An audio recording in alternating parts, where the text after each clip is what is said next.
Welcome to Hip Hop Movie Club, the show that harmonizes the rhythm of hip hop with the magic of movies. Today we're discussing the 3 worst hip hop movies ever. We are 3 old heads who put their old heads together to vibe on these films for you. I'm Dino Wright, podcaster, filmmaker, longtime hip hop fan, and the most important thing I learned from Master P is to make him say, I'm JB, 80s and 90s nostalgia junkie, longtime hip hop fan, and I fairly recently performed Parents Just Don't Understand at a karaoke night. Nice. I'm Boogie, a DJ, longtime hip hop fan, and one of my favorite things to do is watch clips of breakdancing battles. I do it all day, and I'm so excited for breakdancing to premiere in these Olympic Games in Paris. Finally. Yes, sir. nice. In this episode, we'll answer the question, why? Why? Just why were a few of these movies, these terrible films made? This is going to be fun. Get ready for some hot takes. Yeah. So, if you listen to our episodes and we give ratings at the end of, Bring That Funky Flick Back or Leave It in the Vault, there's a couple that were unanimous, not too many, and a lot of them were unanimous in terms of, yes, bring this back. These are a lot of really good films out there, but there are a few that were just dreadful, to say the least. We're gonna rank these in order 3, 2, 1. So I think there's a few that we agree on, but Boogie, would you nominate the 3rd worst hip hop movie film of all time? You have a nomination? This is a tough one. See, the first one that came to my mind was Breaking to Electric Boogaloo, but I actually, as bad as that movie is, I actually do enjoy watching that movie. So I'm not going to nominate that movie. Fair enough. It gives me good laughs. It's good for laugh value. So I would probably say I Got the Hookup. I don't know. I remember that one did go off the rails. It was a lot going on. It got a lot going on. It got to the point, and then it got to the end, and the cops weren't who they said they were. And I'm like, what? The weird chase, the weird car chase scene, the random. What was it? I don't even want to call it a brothel, but like his uncle. It turned into like a club with all the strippers and stuff. Like, what the heck? It's like it was random. Like it was random. Like there's so much random parts in that movie that just didn't make sense at all. I mean, I think it was one of those situations where, like, because Master P's money was long at that time, so he probably was just like, "Yeah, I got money. I'm going to make a movie." Dude had I remember in MTV Cribs, he had like solid gold, handle on his toilet and stuff like that. Solid gold, like, water faucets and stuff, like unnecessary stuff. So he probably was like, "Yeah, I got money. Let me go make a movie real quick." I don't know, but yeah, that's probably going to be mine. Yeah, I mean, the guy literally drove around tanks, probably like diamond encrusted tanks we talked about, and he did whatever he wanted. He wants to play basketball for like the Houston Rockets. It's like, yeah, he's in the summer league team. He's like, what this guy, whatever he wanted to do. He was the one that we talked about. He negotiated his contracts with those record deals, like amazingly, like. Getting such a huge cut of everything. And then he had his whole family, Silk the Shocker and all these other mystical, like all these guys making records and selling tons and tons of albums back then. I mean, he was printing money. Yeah, because he started off independently selling them out the trunk of his car. So like he had no middleman. I mean, whatever he made, it went straight to the pocket. So you figure you go platinum or almost, a gold even, just from selling out of your trunk with no middleman. The albums were selling for, the price of a regular album. It wasn't like, $2. full length albums, selling out the trunk with no record label, no shady contract in the middle taking that cut. Right. It's like that's insane. Like I tell people, like I remember the very first time, like I heard of Master B because I had one of my boys went to school out in Ohio, and he said, "Yo, L, you gotta hear this. There's this guy. He just says, and the whole crowd goes crazy." And I'm like, "What? That's it? That's all he says? Like, what else does he say?" Mm-hmm. No, he says other Just stuff. nah. That's what he Like, says. He says other stuff, but like that's it. That's the catch. Like the whole place gets crazy, and I'm like, okay. So we go to a party or whatever, and he throws it on, and I'm like, wow, I couldn't believe it. But yeah, Worked on me. But yeah, he made a movie. That's a good nomination. It was horrible, but no knock on him. He's still cemented, in hip hop culture as a legend in the game. But that movie. But they also, like you said, they did end up with a sequel also, just because. Yeah, they could. Yeah, just because they could. Yep. Donna Wright, do you have a nomination for a third worst hip hop movie? I was also gonna go with I Got the Hookup. It had its moments, but as a film, it wasn't that great. And then they had these weird, like, unsatisfying plot twists at the end. So it was not quite a cinematic triumph, I'd say. Yeah. I mean, I did in less than the No Limit Army, but this was just against my morals.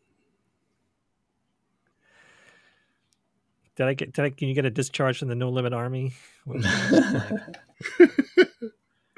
I agree with those that had major flaws. You know what movie I really didn't care as much for, and it might be blasphemous a little bit because there's such legendary people in it. Poetic Justice, because Tupac, his talents were kind of wasted because of the role that he played, and Janet Jackson was a little bit demure in it, and like, I don't know. It's one that I don't really go back that often to watch, or I really wouldn't. And if it's part of, that was John Singleton, right, with this trilogy. It's kind of like, I almost wish that it was done differently, or that there was a different film in the mix there. Yeah, I have issues with that one. It didn't age well for me. Yeah, that's a good way to put it. I mean, it was fine, but when you get your follow up from Boys in the Hood, it's difficult to kind of exceed that, and it felt a little uneven. And I probably even said this in the episode we did, that there was a better movie in here somewhere, but it wasn't on the thing we saw. Yeah, I'm looking back at some of my comments, and it was like, it was just a little bit too much of just gratuitous cursing and fighting for no reason, like snapping and snapping back and forth, and it was a little bit bizarre. Some of that, you said it best. It didn't really age that well, and I think that's where I'm having that contradiction in my head, is that we love so much of Janet Jackson's life's work, as well as Tupac's, and for this to be part of that, it's one of those footnotes, I would think, when you're talking about their careers. It's a minor footnote.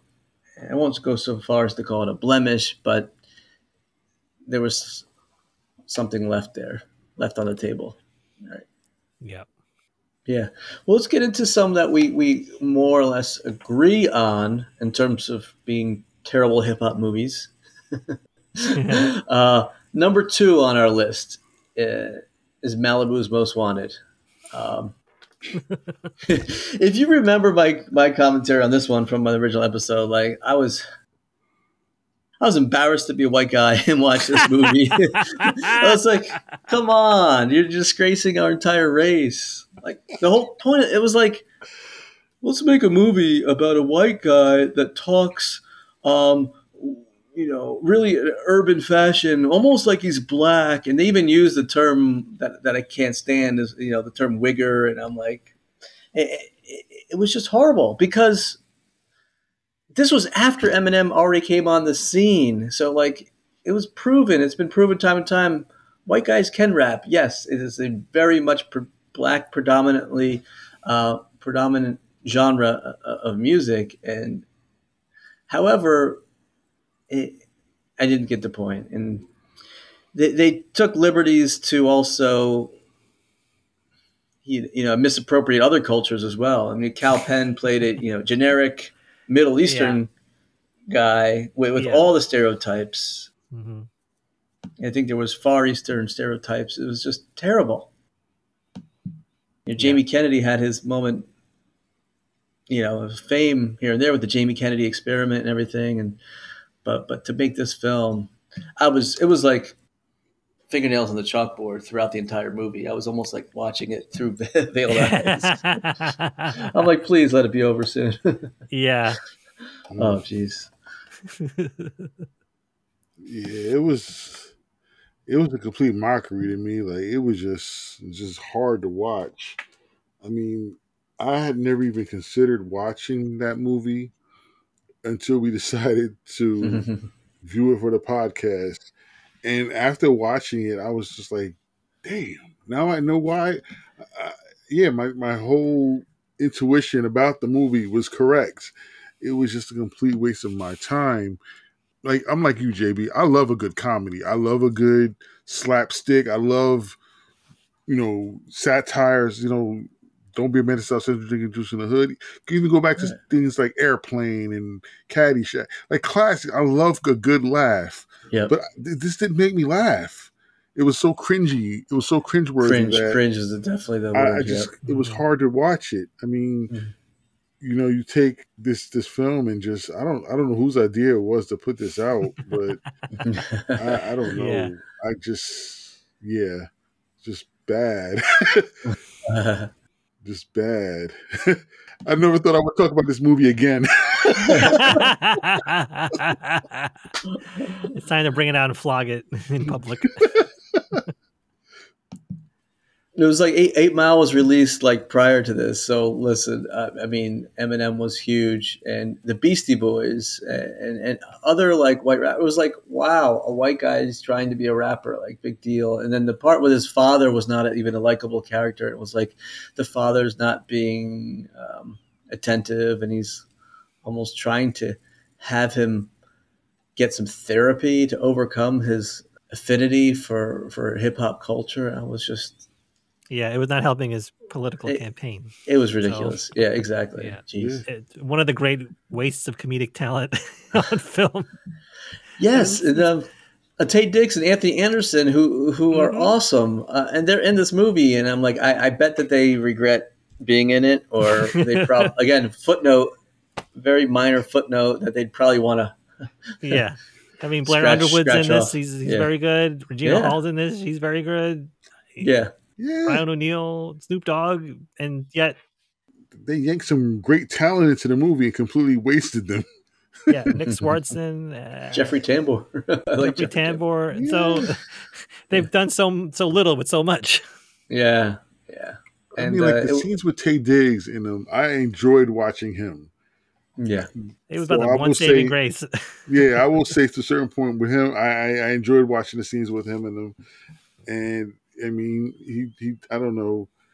He might have improvised some of that stuff because I don't see how the script could go from what was going on to being, written well for him. Mm-hmm. Yeah. The fact this movie was actually profitable in the box office, which is beyond my comprehension. It's a sad commentary. It's a sad commentary on our society. What was our problem that year? We had nothing else to watch. I don't know. I would like to think we've evolved a bit from then, but yeah, terrible. Don't watch that. It was not a good idea. No, I don't know who thought that was a good idea. But again, like I said, Jamie Kennedy had a moment. He was able to make a film, or be a huge part of it. Went over like a lead balloon, in my book. Yep. And then the final one, number one worst film, is one that we covered fairly recently. and on Rotten Tomatoes, it got 0% for the critics rating, but 73% for the audience somehow was State Property. Oh man, State Property. Who wants to take that and kind of speak to why that was so terrible? State Property. Ooh wee. Where did we start with that one? Wait, when did State Property come out again? 2002. Okay. 2002. Okay. All right. So picture this. The year is 2002. Rockefeller Records is pushing millions of records out there. I mean, the only other people that are probably other MCs that are probably pushing out as much music as him is probably Eminem and Nelly. Jay-Z and the crew decides they're going to put out a film, a crime drama based on the group State Property out of Philadelphia, helmed by the great MC. Beanie Sigel was a great MC, and his crew, the Young Guns and Christian Neef and Oskino and Sparks. And, well, Freeway wasn't in the film because Freeway was being detained at the moment. No more to talk about that. But this film, I mean, I did go watch the movie when it first came up because I was a Rockefeller fanboy. I'll admit it.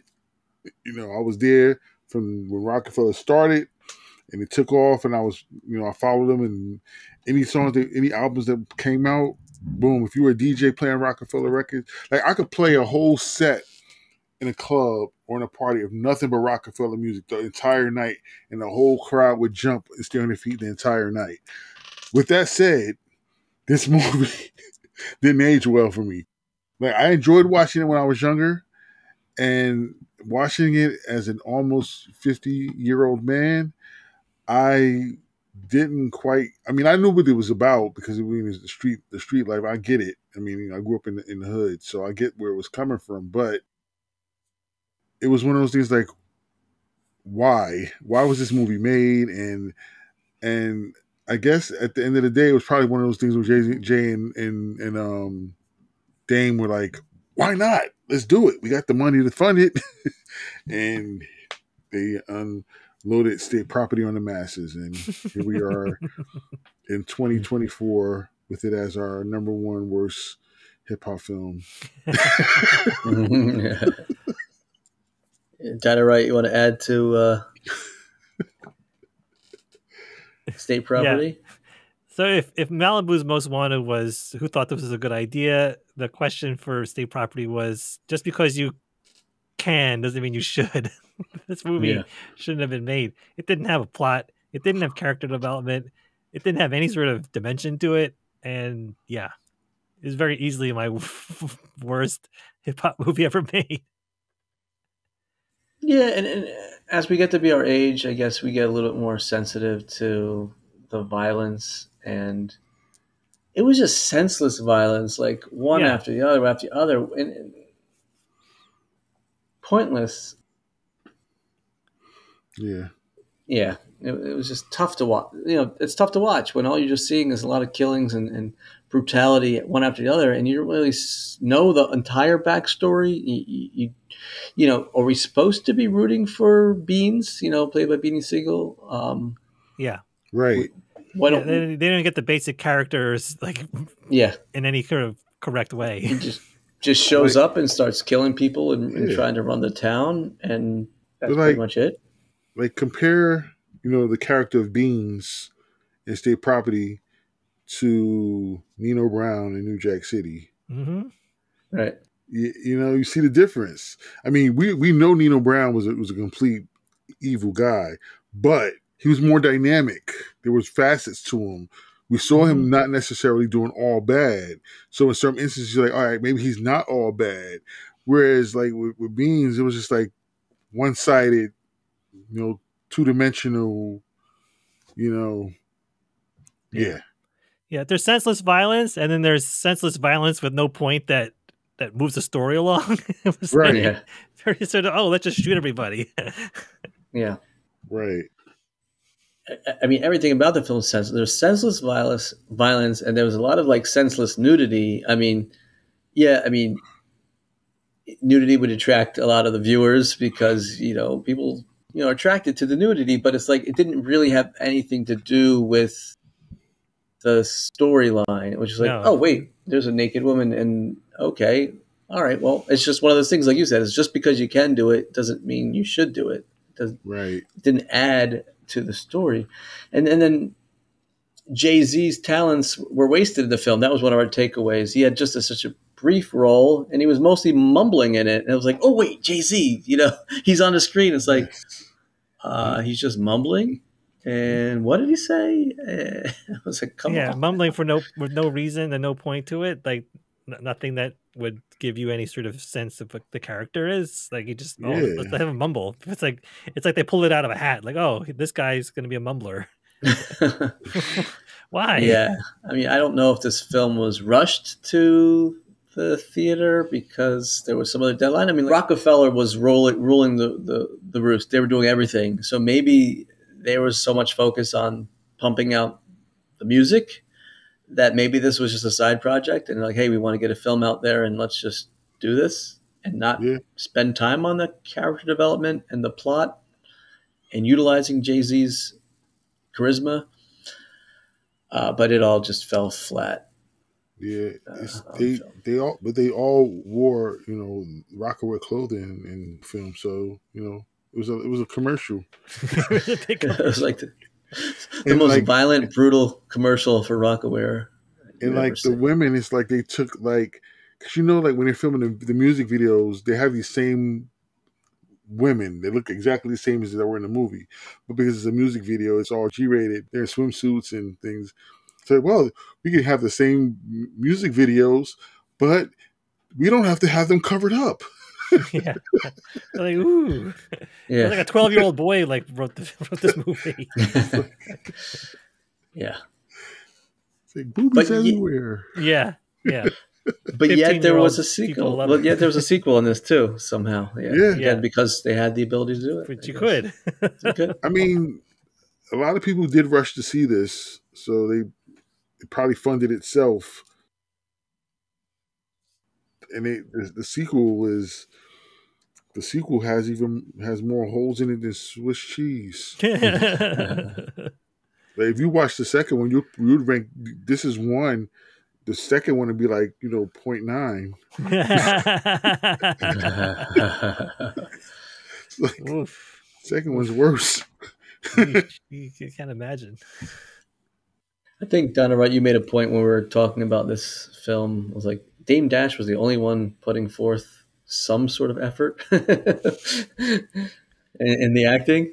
Yeah. He was trying. Everybody else was just kind of going through the motions. Certainly not the type of rapper turned actor progression we've seen from like Will Smith or Queen Latifah or even Ice Cube. No, we just saw no acting was happening here. Yeah. It's a shame because I absolutely loved this movie when it first came. I was like, yes, state property, woo! And now I was like, ooh. Mm-hmm. We've all matured and become more refined in our taste, but woof. And I know I still own the DVD. I know I still own the DVD somewhere. I know I have it. I'm going to come across it. It's probably in my storage unit. I'm going to come across it. Yeah. I'm pretty sure of it. Both of them, 1 and 2.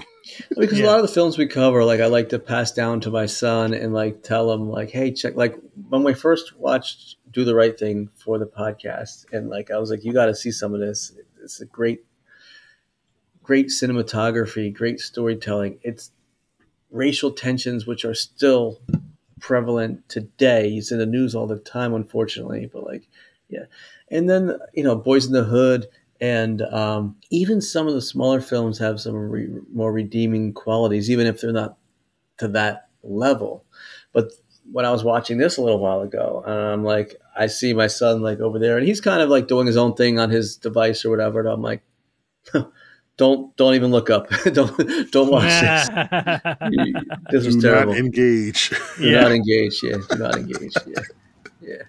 I mean, he's old enough to see the R-rated movies and stuff. I'm not concerned about that, but you don't want to subject them to the raw violence and lack of storyline and plot. He spent his time in better ways. Exactly. All right, so there we have it. State property is a no-go. They should stay in the in the confiscated property locker. Yeah, right. People, what did we miss? If you got a worst movie, tell us in the comments. Tell us on YouTube or hit us up, hiphopmovieclub@gmail.com. Because I'm sure there are worse movies than we got on this list. So tell us about it. Comment below. Let's do it now.